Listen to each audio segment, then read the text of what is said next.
Lucky ಅಂತಾನೆ ಹೇಳ್ಬೋದು. At the month of 4th month ಅಲ್ಲಿ ನನಗೆ ಗರ್ಭ ಸಂಸ್ಕಾರ ಸಿಕ್ಕಿದ್ದು. ಆಗ ನನಗೆ ಲೈಕ್ ಕಂಪ್ಲೀಟ್ ಆಗಿ ಬೇಬಿ ಮೂಮೆಂಟ್ಸ್ ಎಲ್ಲ ಗೊತ್ತಾಗ್ತಿರ್ಲಿಲ್ಲ. ಸೊ ಗೊತ್ತಾದ್ಮೇಲೆ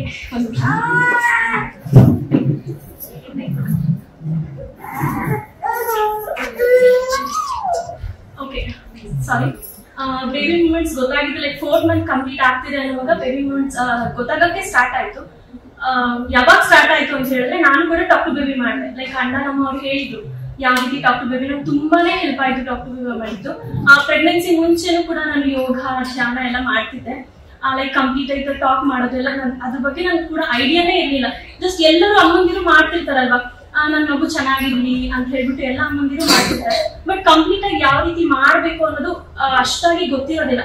ಬಟ್ ಕೆಲವೊಂದು ಮಿಸ್ಟೇಕ್ಸ್ ಮಾಡ್ತೀವಿ ನಾವು. ಏನ್ ಮಿಸ್ಟೇಕ್ಸ್ ಅಂತ ಹೇಳಿದ್ರೆ ಲೈಕ್ ನನ್ನ ಮಗು ತುಂಬಾ ಹೆಲ್ದಿ ಇರಬೇಕು ಅಂತ ಹೇಳ್ತಿರ್ತೀವಿ. That is a good thing ಅಂತ ಹೇಳ್ಬೋದು. ಮಿಸ್ಟೇಕ್ ಅಂದ್ರೆ ನಾವು ಜಗಳ ಮಾಡ್ತಿರ್ತೀವಿ, ಲೈಕ್ ಹಸ್ಬೆಂಡ್ ಜೊತೆ ಆಗಿರ್ಬೋದು, ಅತ್ತೆ ಜೊತೆ ಅಥವಾ ಮಾವಂದಿರ ಜೊತೆ. ಜಗಳ ಮಾಡ್ಬೇಕಾದ್ರೆ ಏನ್ ಅನ್ಸುತ್ತೆ ನಮ್ಗೆ, ನಾನ್ ಮಾತ್ರ ಜಗಳ ಮಾಡ್ತಿದ್ದೀನಿ ಅನ್ಸುತ್ತೆ. ಬಟ್ ನಮ್ಗೆ ಐಡಿಯಾನೇ ಇರೋದಿಲ್ಲ ನಮ್ಮ ಮಗು ಕೂಡ ಇದೆ ನಮ್ಮ ಹೊಟ್ಟೆನಲ್ಲಿ, ಮಗು ಕೂಡ ಅರ್ಥ ಆಗುತ್ತೆ ನಾವು ಮಾತಾಡುವಂತ ಭಾಷೆ ಅನ್ನೋದು ಐಡಿಯಾನೇ ಇರೋದಿಲ್ಲ. ಈ ಗರ್ಭ ಸಂಸ್ಕಾರ ಯಾವಾಗ ಗೊತ್ತಾಗುತ್ತೆ ಅವಾಗಷ್ಟೇ ನಮ್ಗೆ ಐಡಿಯಾ ಬರುತ್ತೆ ನನ್ನ ಮಗು ಕೇಳಿಸ್ಕೊತಾ ಇದೆ ಅಂತ ಹೇಳ್ಬಿಟ್ಟು. That is a main thing. ನೀವೆಲ್ಲರೂ ಅದೃಷ್ಟ ಮಾಡಿದೀರಾ ಅಂತ ಹೇಳ್ಬೋದು. ಬಟ್ ಇವಾಗಿಂದಾನೆ ನೀವು ತಿಳ್ಕೊತೀರಾ ಏನ್ ಮಾತಾಡ್ಬೇಕು, ಏನ್ ಮಗು ಜೊತೆ ಮಾತಾಡ್ಬಾರ್ದು ಅಂತೇಳಿ. ನಾನು ಎಷ್ಟು ಮಟ್ಟಿಗೆ ನನ್ನ ಟಾಕ್ ಟು ಬೇಬಿ ಯೂಸ್ ಆಯ್ತು ಅಂತ ಹೇಳಿದ್ರೆ, ನನ್ನ ಮಗುಗೆ ಈಗ ವ್ಯಾಕ್ಸಿನೇಷನ್ ಫಸ್ಟ್ ವ್ಯಾಕ್ಸಿನೇಷನ್ ಕೊಡಿಸ್ತಾ ಇಲ್ಲ, ಆಗಲೂ ಕೂಡ 1 week ಮುಂಚೆನೆ ನಾನು ಸ್ಟಾರ್ಟ್ ಮಾಡಿದೆ. ವ್ಯಾಕ್ಸಿನ್ ನಾನು ಕೊಡಿಸ್ತಾ ಇದ್ದೀನಿ, ನೀನ್ ಹಾಳ್ಬಾರ್ದು ಅಂತ ಹೇಳ್ಬಿಟ್ಟು. ಮತ್ತೆ ಮಗು ಕೂಡ ಹೇಳ್ತಿದ್ದೆ ನಾನು, ನೀನ್ ಸ್ವೆಲ್ಲಿಂಗ್ ಎಲ್ಲ ಹಾಕ್ಬಾರ್ದು, ನಿನ್ಗೆ ಮತ್ತೆ ಗಾಯ ಎಲ್ಲ ಊದ್ಕೊಡುತ್ತಲ್ಲ, ಸೊ ದಟ್ ಇಸ್ ಸ್ವೆಲ್ಲಿಂಗ್, ಆ ತರ ಎಲ್ಲ ಹಾಕ್ಬಾರ್ದು ಅಂತ ಹೇಳ್ತಿದ್ದೆ. ಮಗು ನಿಜವಾಗ್ಲೂ ಸ್ವೆಲ್ಲಿಂಗ್ ಆಗಿಲ್ಲ. ಆ ನೈಟ್ ಫುಲ್ ನಿದ್ದೆನೆ ಮಾಡ್ತು, ಕಂಪ್ಲೀಟ್ ಆಗಿ ನಿದ್ದೆ ಮಾಡ್ತು. ಅಮ್ಮ ಅಂತೂ ಫುಲ್ ಟೆನ್ಷನ್ ಆಗ್ಬಿಟ್ಟಿದ್ರು, ಯಾವ ರೀತಿ ಮಗು ನಿದ್ದೆ ಮಾಡ್ತಾ ಇದ್ರು. ಫುಲ್ ಕಾಟನ್ ಬಟ್ಟೆಗಳೆಲ್ಲ ತಗೊಂಡ್ ಬಂದ್ಬಿಟ್ಟು ಫುಲ್ ಮುಂದೆ ಜಾಗ್ರತೆ ಹೊತ್ಕೊಂಡಿದ್ರು ಅಮ್ಮ. ಬಟ್ ಮಗುನು ಅಷ್ಟೇ, ಕೆಲವರು ಹೇಳ್ತಾರೆ ಬೆಳಗ್ಗೆ ಹುಟ್ಟಿದ ಮಕ್ಕಳು ನೈಟ್ ಎಲ್ಲ ನಿದ್ದೆ ಮಾಡೋದಿಲ್ಲ, ತುಂಬಾ ಅಳ್ತಿರ್ತಾರೆ ಅಂತ ಹೇಳ್ಬಿಟ್ಟು. ನನ್ನ ಮಗು ಲೈಕ್ 15 days ಕೂಡ ಅಷ್ಟೇ ತುಂಬಾನೇ ಚೆನ್ನಾಗಿ ನಿದ್ದೆ ಮಾಡ್ತು. ಕಂಪ್ಲೀಟ್ ನಿದ್ದೆ ನನಗಂತೂ ನಾನು ಅಮ್ಮ ಆಗಿದ್ದೀನಿ ಅಂತ ಅನ್ಸಲೇ ಇಲ್ಲ. Like that is the journey of my life. ಇಷ್ಟೀಗ ಮೊನ್ನೆ ತಾನೇ ನಮ್ಗೆ 9 months ಕಂಪ್ಲೀಟ್ ಆಯ್ತು ಪಾಪುಗಾಗಿ. ಬಟ್ ಆಗ್ಲೂ ಕೂಡ ನಂಗೆ ಅನ್ಸ್ಲಿಲ್ಲ ನಾನು ಅಮ್ಮನ ತಾಯಿ ಆಗಿದ್ದೀನಿ. ಬಿಕಾಸ್ ಅಷ್ಟು ಚೆನ್ನಾಗಿ ರಿಯಾಕ್ಟ್ ಮಾಡ್ತಾಳೆ ನನ್ನ ಮಗಳು ನನ್ನ ಹತ್ರ. ಏನೇ ಒಂದು ಹೇಳ್ಬೇಕಾದ್ರೂ ಅಷ್ಟೇ, ನನ್ ನಿದ್ದೆ ಬರ್ತಿದೆ ಚಿನ್ನಮ್ಮ ನೀನ್ ಮಲ್ಕೊಂಡ್ ಬಿಡು ಸ್ವಲ್ಪ ಹೊತ್ತು ಅಂತ ಹೇಳಿದ್ರು ನಿದ್ದೆ ಮಾಡ್ತಿತ್ತು ಪಾಪು. ಮತ್ತೆ ನಾನು ಪ್ರೆಗ್ನೆನ್ಸಿ ಟೈಮ್ನಲ್ಲೂ ಅಷ್ಟೇ, ನಾನು ಈಗ ನಿದ್ದೆ ಮಾಡ್ಬೇಕು, ನೀನ್ ಮೂಮೆಂಟ್ಸ್ ಎಲ್ಲ ಮಾಡ್ಬೇಡ, ಅಮ್ಮನ್ ತೊಂದರೆ ಆಗುತ್ತೆ, ಮತ್ತೆ ಬೆಳಗ್ಗೆ ಬೇಗ ಹೇಳ್ಬೇಕು ಅಂದ್ರೆ ಹಂಗೆ ಮಾಡ್ತಿತ್ತು. ಮತ್ತೆ ಬೆಳಗ್ಗೆ ನಾನು ಎದ್ದೇಳ್ಬೇಕಾದ್ರೂ 5 o'clock ಎದ್ದೇಳ್ಬೇಕಾದ್ರೂ 5:30 ಎದ್ದೇಳ್ಬೇಕು ಅಂತ ಮೊದಲಿಗೆ ಹೇಳ್ತಿದ್ದೆ ಮಗುಗೆ. ಈಗ ಅಲಾರಾಮ್ ಎಲ್ಲ ನಾವು ಸೆಟ್ ಮಾಡ್ಕೊತಿರಲ್ಲ, ನಾನು ಒಂದ್ ದಿವಸಕ್ಕೂ ಕೂಡ ನನ್ನ ಪ್ರೆಗ್ನೆನ್ಸಿ ಟೈಮಲ್ಲಿ ಅಲಾರಾಮ್ ಸೆಟ್ ಮಾಡ್ಕೊಂಡಿಲ್ಲ. ನನ್ನ ಮಗುನೇ ಒಂಥರ ಅಲಾರಾಮ್ ಆಗಿತ್ತು ನನಗೆ. ಲೈಕ್ ಮಗು ನನ್ಗೆ ಹೇಳ್ತಿತ್ತು, ಲೈಕ್ 5:30 ಆಗಿತ್ತಾನೆ ಅಂದಿದ ತಕ್ಷಣ ನನಗೆ ಕೀಪ್ ಮಾಡಕ್ ಸ್ಟಾರ್ಟ್ ಆಗ್ತಿತ್ತು. ಮತ್ತೆ ನೈಟ್ ಮಲಗಕ್ಕೂ ಮುಂಚೆನೆ ನಾನು ಗುರುಜಿಯವ್ರ ಟಾಕ್ ಆಗಿರ್ಬೋದು ಅಥವಾ ಏನಾದ್ರು ಒಂದು ಯಾರಿಗೂ ಭಾಗವತ ಕೇಳಿನೇ ಮಲಗ್ತಿದ್ದೆ. ನಾನು ಅನ್ಕೋತಿದ್ದೆ ಲೈಕ್ ನೈಟ್ ಅಂದ್ರೆ ಲೈಕ್ ಯಾವ್ದಾದ್ರು 1 session ಆದ್ರೂ ಗುರುಜಿಯವ್ರದ್ದು ಕೇಳ್ಬಿಟ್ಟೆ ನಾನು ಮಲ್ಕೋತಾ ಇದ್ದು. ಫಸ್ಟ್ 1 ಕಂಪ್ಲೀಟ್ ಆಗೋವರೆಗೂ ನನಗೆ ಬೇಬಿ ಮೂಮೆಂಟ್ಸೇ ಗೊತ್ತಾಗ್ತಿರ್ಲಿಲ್ಲ. ನಾನು ಮಲ್ಗೋಕ್ಕೂ ಮುಂಚೆ ಬೇಬಿ ಪರ್ಮಿಷನ್ ಕೇಳ್ಕೊತಾ ಇದ್ದೆ. ನಾನು ಮಲಗ್ತಿದ್ದೀನಿ, ಈಗ ನೀನ್ ಒಂದು ಪರ್ಮಿಷನ್ ಕೊಟ್ಬಿಡು ನನಗೆ ಅಂತ ಹೇಳ್ಬಿಟ್ಟು ನಾನು ಕೇಳ್ಕೊತಾ ಇದ್ದೆ. ಸೊ ಆಗ್ಲೂ ಕೂಡ ನಾನು ಓದಿ ಕಂಪ್ಲೀಟ್ ಆಗೋವರೆಗೂ ಅದು ಕೀಪ್ ಮಾಡ್ತಾನೆ ಇರ್ಲಿಲ್ಲ. ಅದು ಒಂದು ವಿಷಯ ಅಂತ ಹೇಳ್ಬೋದು. ಮತ್ತೆ ನಮ್ಮ ಮನೇಲಿ ಎಲ್ಲರೂ ಕೂಡ ನನ್ ತುಂಬಾನೇ ಸಪೋರ್ಟಿವ್ ಆಗಿದ್ರು. ಏನೇ ಒಂದು ಮಾಡ್ಬೇಕಾದ್ರು ಒಂದಿನ ಏನ್ ಮಾಡ್ದೆ, ನನ್ನ ತಮ್ಮ ಲೈಕ್ ಎಲ್ಲರಿಗೂ ಮೂಮೆಂಟ್ಸ್ ಶುರು ಮಾಡಿದೆ ತೋರ್ಸೋದಕ್ಕೆ. ಅಮ್ಮನಿಗೆ ತೋರಿಸ್ದೆ, ಅಪ್ಪನಿಗೆ ತೋರಿಸ್ದೆ, ನಮ್ಮ ಅಜ್ಜಿಗೆ, ನನ್ನ ಹಸ್ಬೆಂಡ್ ಎಲ್ಲರಿಗೂ ತೋರಿಸ್ದೆ. ಎಲ್ಲರೂ ನಂಬಿದ್ರು, ನನ್ನ ತಮ್ಮನೂ ಕೂಡ ನಂಬ್ದ. ಬಟ್ ಅವ್ರು ಇರುತ್ತಲ್ಲ ಏನಂತ ಹೇಳಿದ್ರೆ, ನೀನ್ ಹೇಳಿದ ತಕ್ಷಣ ಬೇಬಿ ಮೂಮೆಂಟ್ಸ್ ಮಾಡ್ತಾ, ಬೇಬಿ ಮೂಮೆಂಟ್ಸ್ ಯೂಶಲಿ ಮಾಡ್ತಿರುತ್ತೆ ಅಂತಾನೆ ಎಲ್ಲರೂ ಅನ್ಕೋತಾರೆ. ಆಮೇಲೆ ಅವನು ಕೂಡ ನನ್ನ ಗರ್ಭದ ಮೇಲೆ ಕೈ ಇಟ್ಕೊಂಡಿದ್ದ ನನ್ನ ತಮ್ಮ ಒಂದಿನ. ಸೊ ಬೇಬಿ ಚೆನ್ನಾಗಿ ಮೂಮೆಂಟ್ಸ್ ಮಾಡ್ತಿತ್ತು. ಆವಾಗ ನಾನು ಅಂದೆ ಪಾಪುಗೆ ಹೇಳಿದೆ, ನೋಡು ಮಾಮ ನಿನ್ಗೆ ನೀನು ನನಗೆ ರಿಯಾಕ್ಟ್ ಮಾಡ್ತೀಯಾ ಅಂದ್ರೆ ನಂಬ್ತಾನೆ ಇಲ್ಲ ಮಾಮ, ಈಗ ಸ್ವಲ್ಪ ಹೊತ್ತು ಟೈಮ್ ನೀನು ರಿಯಾಕ್ಟ್ ಮಾಡ್ಬೇಡ ಅಂತ ಹೇಳಿದೆ. ಸೊ 1/2 hour ಕಾಯ್ಕೊಂಡೇ ಇದ್ದ ನನ್ನ ಗರ್ಭದ ಮೇಲೆ ಕೈ ಇಟ್ಕೊಂಡು. ಮಗು ನೀಟಾಗಿ ರಿಯಾಕ್ಟೇ ಮಾಡಿಲ್ಲ. ಅವ್ನು ಫುಲ್ ಆಶ್ಚರ್ಯ ಆಗೋಯ್ತು. ಆಮೇಲೆ ಅವ್ನು ನನಗೆ ಹೇಳ್ದ, ನೀನ್ ಹೇಳಿ ಇವಾಗ ನೋಡೋಣ, ಸುಮ್ನೆ ಏನು ಬೇಬಿ ಮಲಗಿದೆ ಅನ್ಸುತ್ತೆ ಅದಕ್ಕೆ ರಿಯಾಕ್ಟ್ ಮಾಡ್ತಿಲ್ಲ ಅಂತ ಹೇಳ್ದ.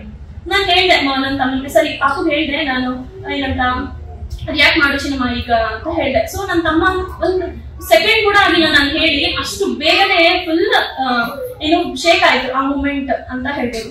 ಮತ್ತೆ ಪ್ರತಿಯೊಂದು ಇವಾಗ್ಲೂ ಕೂಡ ನಾನು ತುಂಬಾನೇ ಹ್ಯಾಪಿ ಆಗಿದ್ದೀನಿ ನನ್ನ ಮಗುವಿಂದ. ಲೈಕ್ ಪಾರ್ಟಿಸಿಪೆಂಟ್ ಆಗಿದ್ದವಳು ಈಗ ನಾನು ವಾಲಂಟಿಯರ್ ಆಗಿ ವರ್ಕ್ ಮಾಡ್ತಿದ್ದೀನಿ ಅಂದ್ರೆ ನೀವೇ ಅರ್ಥ ಮಾಡ್ಕೊಳ್ಳಿ ಹೌ ಸ್ಯಾಟಿಸ್ಫೈಡ್ ಐ ಆಮ್ ಅಂತ ಹೇಳ್ಬಿಟ್ಟು. ಈಗ ನಾನು ಕೆಲವೊಂದು ತೋರಿಸ್ತೀನಿ. ನನ್ನ ಮಗಳು ಕಲರ್ ಕೂಡ ರೆಕಗ್ನೈಸ್ ಮಾಡ್ತಾಳೆ. Like almost 10 to 12 colour recognise ಮಾಡ್ತಾಳೆ. ಫ್ಲಾಗ್ಸ್ ಕೂಡ ಅಷ್ಟೇ 20 ಫ್ಲಾಗ್ಸ್ ರೆಕಗ್ನೈಸ್ ಮಾಡ್ತಾಳೆ. ನಾನು ಕಲರ್ಸ್ ತಗೊಂಡ್ ಬರೋದು ಮರ್ತ್ಬಿಟ್ಟೆ, ಸೊ ಇಲ್ಲೇ ಅಡ್ಜಸ್ಟ್ ಮಾಡ್ಕೊಂಡೆ.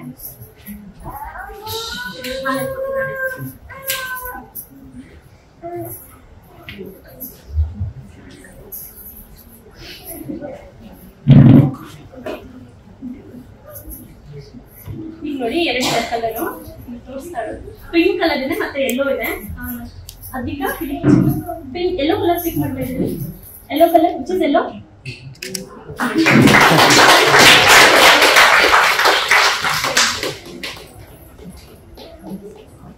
ಇವಾಗ ನೀವು ಹೇಳಿ ಯಾರಾದ್ರೂ ಯಾವ ಕಲರ್ ಪಿಕ್. ಅದು ಬ್ರೌನ್ ಇದೆ ಮತ್ತೆ ಬ್ಲೂ ಇದೆ. ಬ್ಲೂ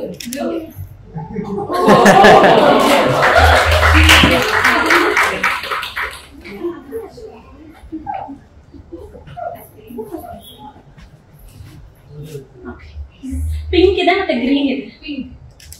ಪಿಂಕ್ ಅಂತ ಅಲ್ಲೇ ಐದು ಆಮೇಲೆ ಕೊಡಿ. ಯಾವ್ದು ಬೇಕು ನೋಡಿ. ಅದ್ರ ಯಾವ್ದಿದೆ ಪಿಂಕ್ ನೋಡು. ಅದು ಚಿಕ್ಕಿ ಯಾವ್ದು ಬೇಕು ಪಿಂಕ್ ಅಂತ.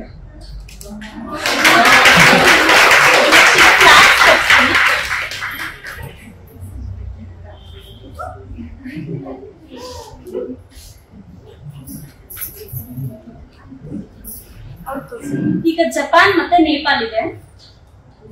ಸೊ ಯಾವ್ದು ತೋರಿಸ್ಲಿ. Japan Japan Japan Japan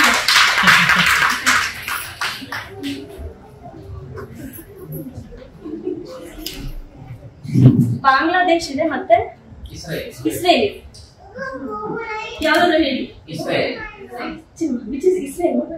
Israel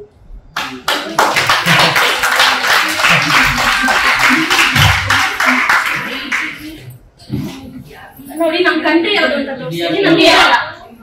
which is our country ಮಾ.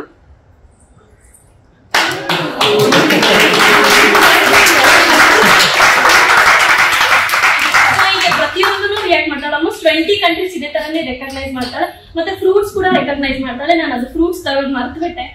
ವೆಜಿಟೇಬಲ್ಸ್ ಕೂಡ ರೆಕಗ್ನೈಸ್ ಮಾಡ್ತಾಳೆ. ಮತ್ತೆ ಯಾರೇ ಬಂದ್ರು ಮನೆಗೆ ಅವ್ರು ಸ್ವಲ್ಪ ಅಡ್ಜಸ್ಟ್ ಆಗೋವರೆಗೂ ಅವ್ರ ಹತ್ರ ಹೋಗೋದೇ ಇಲ್ಲ. ಆಕ್ಚುಲಿ ನನ್ನ ಕಸಿನ್ ಅವರು ಸ್ವಲ್ಪ ಏನಾದ್ರು ನಾನ್ ವೆಜ್ ಹತ್ರ ಏನಾದ್ರು ತಗೊಂಡಾಗ ಡ್ರಿಂಕ್ಸ್ ಮಾಡೋದು ಆತರ ಎಲ್ಲ ಮಾಡ್ತಾರೆ. ಸೊ ಆ ಟೈಮಲ್ಲಿ ಅವ್ರ ಜೊತೆ ಹೋಗೋದೇ ಇಲ್ಲ. ನಾನು ಟಾಕ್ ಟು ಬೇಬಿ ಮಾಡುವಾಗ ಹೇಳ್ತಿದ್ದೆ ಈಗ ಕೆಟ್ಟವ್ರ ಜೊತೆ ಎಲ್ಲ ಹೋಗ್ಬಾರ್ದು ಅಂತ ಹೇಳಿ. ನನ್ಗೆ ಗೊತ್ತಿರ್ಲಿಲ್ಲ ಆ ಟೈಮಲ್ಲಿ. ದಟ್ ಇಸ್ ಅ ಮಿಸ್ಟೇಕ್ ಅಂತ ಹೇಳ್ಬೋದು ನಾನ್ ಮಾಡಿದ್ದ ಆ ಟೈಮಲ್ಲಿ. ನಾನು ಅದಕ್ಕೆ ಇವಾಗ ನಾನು ಪ್ರತಿಯೊಂದು ಪಾರ್ಟಿಸಿಪೆಂಟ್ಗೂ ಹೇಳ್ತಿರ್ತೀನಿ, ನೀವ್ ಮಾತಾಡ್ಬೇಕಾದ್ರೆ ಮಗು ಜೊತೆ ತುಂಬಾ ಚೆನ್ನಾಗಿ ಮಾತಾಡಿ. ಏನೇ ಒಂದಿದ್ರು ಕೂಡ ಏನೋ ಚೆನ್ನಾಗಿ ನೀವ್ ಅನ್ಕೊಂಡು ನೀವ್ ಅರ್ತ್ಕೊಂಡು ಅದ್ರ ಬಗ್ಗೆ ಹೇಳಿ ಅಂತ ಹೇಳ್ತಿರ್ತೀನಿ. ಸೊ ನೀವೆಲ್ಲರೂ ತುಂಬಾ ಅದೃಷ್ಟ ಮಾಡಿದ್ರೆ ಎಲ್ಲ ತಾಯಂದ್ರು ಕೂಡ. ಮತ್ತೆ ಇನ್ನೊಂದು ಹೊಸದಾಗಿ ಸ್ಟಾರ್ಟ್ ಆಗ್ತಿದೆ ನಮ್ದ್ರಲ್ಲಿ ಗರ್ಭಧಾನ ಅಂತ ಹೇಳ್ಬಿಟ್ಟು. I am so excited. ನಾನು ತುಂಬಾನೇ ಎಕ್ಸೈಟ್ ಆಗಿದ್ದೀನಿ ಆ ಪ್ರೋಗ್ರಾಮ್ ಯಾವಾಗ ಸ್ಟಾರ್ಟ್ ಆಗುತ್ತೆ ಅಂತ ಹೇಳಿ. ನಾನು ತುಂಬಾ ಸತಿ ಗುರುಜಿಯವ್ರ ಜೊತೆನೂ ಕೂಡ ಮಾತಾಡ್ತಿದ್ದೆ. ಗುರುಜಿ ಈ ತರ ಗರ್ಭ ಸಂಸ್ಕಾರ ತುಂಬಾ ಯೂಸ್ ಆಗಿದೆ. ಎಷ್ಟೋ ಜನ ನನ್ನಂತ ತಾಯಂದಿರಿಗೆ ಇದೇ ತರ ಗರ್ಭಧಾನ ಸ್ಟಾರ್ಟ್ ಆಗ್ಬೇಕು ಅಂದ್ರೆ ತುಂಬಾ ಜನ ಪ್ರೆಗ್ನೆನ್ಸಿ ಲೈಕ್ ತುಂಬಾ ಕಷ್ಟ ಪಡ್ತಿರ್ತಾರಲ್ಲ. ತುಂಬಾ IOI ಎಲ್ಲಿ ನೋಡಿದ್ರು ಕೂಡ IOIನೇ ಇರುತ್ತೆ. IVF ಸೆಂಟರ್ಸ್ ಇದಾವೆ ನಾವೆಲ್ಲ ನೋಡಿರೋ ಹಾಗೆ. ಸೊ ಇದರಿಂದ ಎಲ್ಲ ಹೊರಗಡೆ ಬರ್ಬೇಕು, ಒಳ್ಳೆ ಕಾರ್ಯಕ್ರಮ ಸ್ಟಾರ್ಟ್ ಮಾಡ್ಬೇಕು ಗುರುಜಿ ಅಂತ ಹೇಳಿದಾಗ ಅವರು ಖಂಡಿತ ಅಮ್ಮ ಸ್ಟಾರ್ಟ್ ಮಾಡೋಣ ಅಂತ ಹೇಳಿ ಎಲ್ಲರೂ ಕೂಡ ಅಕ್ಷಯಣ್ಣವ್ರಾಗಿರ್ಬೋದು ಮತ್ತೆ ಕಂಪ್ಲೀಟ್ ಟೀಮ್ ಏನಿದೆ ಎಲ್ಲರೂ ಸೇರಿ ನಾವು ಸ್ಟಾರ್ಟ್ ಮಾಡ್ತಾ ಇದೀವಿ ಗರ್ಭಧಾನ ಅಂತ ಹೇಳಿ.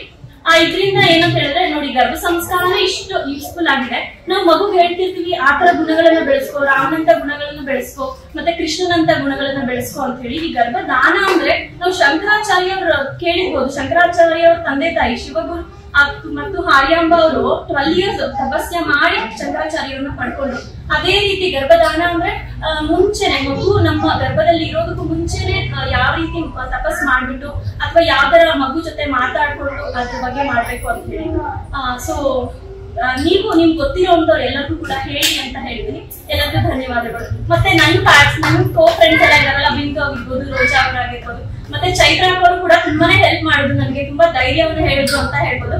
ಮತ್ತೆ ಇದರಲ್ಲಿ ಲೈಕ್ ಕಾಲ್ಸ್ ಮಾಡಿ ಎಲ್ಲರೂ ಫ್ರೆಂಡ್ಲಿ ಕಾಲ್ಸ್ ಮಾಡಿ ನಾವು ಹೇಳುವಂತ ಪ್ರತಿ ಪಾರ್ಟಿಸಿಪೆಂಟ್ಗೂ ಫ್ರೆಂಡ್ಲಿ ಕಾಲ್ಸ್ ಮಾಡಿ ಮತ್ತೆ ನಾವು ಡಿಸೈನ್ ಮಾಡಿರುವಂತ ಪ್ರತಿಯೊಂದು ರಥಗಳನ್ನ ತುಂಬಾ ಚೆನ್ನಾಗಿ ಮಾಡಿ ಹನುಮಂತನ ವ್ರತ ಮಾಡೋದ್ರಿಂದ ತುಂಬಾ ಧೈರ್ಯ ಈ ತರ ಎಲ್ಲ ಬರುತ್ತೆ ಅಂತ ಹೇಳ್ತೀನಿ. ಎಲ್ಲರಿಗೂ ಧನ್ಯವಾದಗಳು.